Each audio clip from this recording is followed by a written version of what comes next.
Hello लोगोफोर खुलुमबाय आरो नोंथांमोनखौ बयखौबो गिबियावनो एबाउट बड' सेलिब्रिटिज इउट्युब चेनेलावहाय फरायग्रोनानै लाग्रोनाय जाबाय लोगोफोर नोंथांमोनाथ' भिडिअनि टाइटेल आरो थाम्बनेलखौनो नायनानै एसेबाबो मिथिखाबाय जानांगौ बे भिडिअआ मानि बागै जागोन।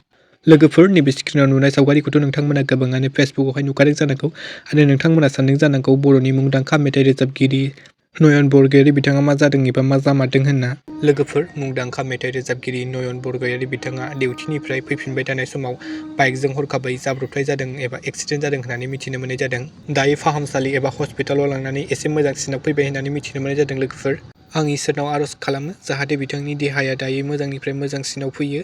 लोगोफोर नोंथांमोनाबो इसोरनाव आर'ज खालामबानो जाबाय जाहाथे बिथांनि देहाया थाबैनो मोजांनिफ्राय मोजांसिन जायो। ओमफ्राय लोगोफोर नोंथांमोना नयन बरगयारी बिथांनि मेथाइखौ खोनासंनानै माबायदि मोनो आरो सोरनि फेभरेट सिंगार कमेन्टआव खोन्थाहरनो दाबावदि लोगोफोर। स' लोगोफोर दिनैनि सर्ट आपडेटआ बेनोमोन। नोंथांमोना भिडिअखौ नायनानै मोजां मोनोब्ला लाइक खालामबानो जाबाय आरो सोरबाफोर चेनेलाव गोदानै फैदोंब्ला साबस्क्राइब खालामना होबानो जाबाय। स' लोगोफोर गोजोन्थों एन्ड थेंक्स फर वाचिं।